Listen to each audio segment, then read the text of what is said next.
అఖిల్ అక్కినేని నటించిన agent movie విడుదలై 3 ఏళ్లు గడిచిపోయింది. ఆ సినిమా ఆశించిన స్థాయిలో ఆడకపోవడంతో ఈసారి ఎలాగైనా సక్సెస్ కొట్టాలనే కసితో కాస్తంత గ్యాప్ తీసుకుని అఖిల్ లెనిన్ మూవీ చేశాడు. వినరో భాగ్యమో విష్ణుకథ ఫేమ్ మురళీకిషోర్ అబ్బోరు తెరకెక్కించిన లెనిన్ ను అక్కినేని నాగార్జున, సూర్యదేవర నాగవంశి నిర్మించారు. మరి రాయలసీమ నేపథ్యంలో తెరకెక్కిన ఈ సినిమా ఎలా ఉందో తెలుసుకుందామా? ఇది చిత్తూరు సమీపంలోని చంద్రగిరి నియోజకవర్గం శ్రీరామపురంలో దాదాపు 25 ఏళ్ల క్రితం జరిగిన కథ. ఆ గ్రామంలో భారతం మిట్ట పేరుతో ప్రతి ఏడాది ద్రౌపది ఉత్సవాలను ఘనంగా చేస్తారు. ఆ సమయంలో ఊర్లో ఎవరి ఒంటి నుంచి చుక్క నెత్తురు నేల మీద పడకూడదనేది ఆచారం. అక్కడ పెద్దరికమంతా నాదముని భార్య జయంతిదే. అనాథగా ఆ ఊరిలోకి అడుగుపెట్టిన లెనిన్ ను ఆమె చేరదీసి తన కొడుకు వసంత్తో పాటే పెంచి పెద్ద చేస్తుంది.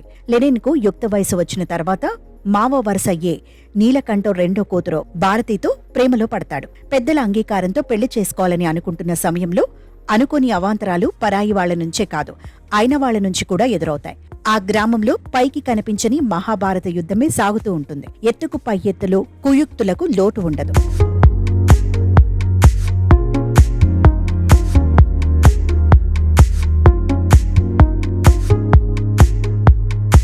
ఇది నా గ్రామం అనుకున్న లెనిన్ కు అక్కడ ఎలాంటి చేదు అనుభవం ఎదురైంది. జైలుకు వెళ్లిన అతను బెయిల్పై వచ్చిన తర్వాత తన పగ, ప్రతీకారాలను ఎలా తీర్చుకున్నాడు అనేది మిగతా కథ.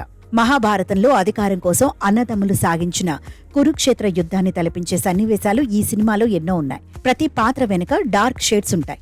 నిజం చెప్పాలంటే ఇందులో పాజిటివ్ క్యారెక్టర్స్ కంటే నెగిటివ్ క్యారెక్టర్స్ ఎక్కువ. ప్రతి పాత్రకు ఓ బలమైన నేపథ్యాన్ని రాసుకోవడంలో దర్శకుడు మురళీకిషోర్ అబ్బూరు సక్సెస్ అయ్యాడు. దాంతో ఇందులో చేసిన ప్రతి పాత్రకు ఓ గుర్తింపు లభించింది. సినిమా ప్రారంభంలోనే కడప సెంట్రల్ జైలు నుంచి హీరో బెయిల్పై బయటకు రావడం చూపించడంతో ఆడియన్స్ లో ఉత్సుకత పెరుగుతుంది.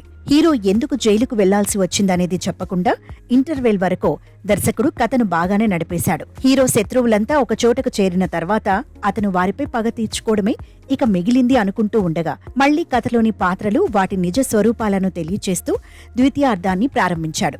అప్పటి వరకు పాజిటివ్ గా ఉన్న పాత్రల్లోని గ్రే షేడ్స్ బయట పెట్టడంతో వాటిని జీర్ణించుకోవడానికి ప్రేక్షకులకు కాస్తంత టైం పడుతుంది. అలా ఊహించని మలుపులతో కథను క్లైమాక్స్ వరకు తీసుకెళ్లిన దర్శకుడు హీరోకి ఉన్న ఓ బలహీనతను రివీల్ చేసి ప్రేక్షకులను షాక్ కి గురిచేస్తాడు. అయితే రెగ్యులర్ తెలుగు సినిమాల్లోని హ్యాపీ ఎండింగ్ ఇందులో పూర్తి స్థాయిలో లేకపోవడంతో ప్రేక్షకులు భారంగానే థియేటర్ నుంచి బయటకు వస్తారు.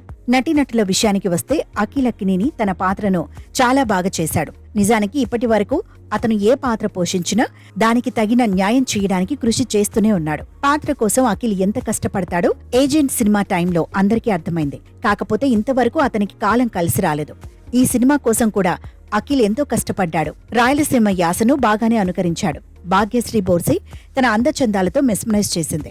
ఆమెది ప్రాధాన్యమైన పాత్రే. ఈ సినిమాలో వీరిద్దరి తర్వాత చెప్పుకోవాల్సింది వసంత్ పాత్ర పోషించిన ప్రమోద్ పంజు గురించి. ప్రభాస్ నటించిన సలార్లో ఇతను కీలక పాత్ర పోషించాడు. అయితే పాపులర్ తెలుగు ఆర్టిస్టులను ఈ పాత్రకు తీసుకుని ఉంటే బావుండేది. ఇతర కీలక పాత్రలను ఈశ్వరీరావు, శివాజీ, బ్రహ్మాజీ, సునీల్, శత్రు, రాంకీ, వడ్లమాని సాయి శ్రీనివాస్, గెటప్ శ్రీను, ప్రవీణ్ తదితరులు పోషించారు. తమన్ స్వరపరిచిన పాటలు ఏమంత పాపులర్ కాలేదు. నేపథ్య సంగీతం ఓకే. దాదాపు సినిమా అంతా జాతర నేపథ్యంలోనే జరగటంతో ప్రతి ఫ్రేమ్ లోనూ 50-100 మంది వరకు ఉంటూనే ఉన్నారు. ఖర్చు విషయంలో నాగార్జున, నాగవంశి రాజీ పడలేదని తెలుస్తూనే ఉంది. లియోన్ బ్రిట్టో సినిమాటోగ్రఫీ, నవీన్ నూలి ఎడిటింగ్ బాగున్నాయి. ఈ సినిమాకు లెనిన్ అనే పేరు ఎందుకు పెట్టారో అర్థం కాదు. మొత్తంగా చూసుకుంటే ఇది అఖిల్ వన్ మ్యాన్ షో. అతను పడిన కష్టమంతా తెర మీద కనిపిస్తోంది. కాకపోతే ఈ విషాదాంతాన్ని ప్రేక్షకులు ఏ మేరకు జీర్ణించుకుంటారో చూడాలి.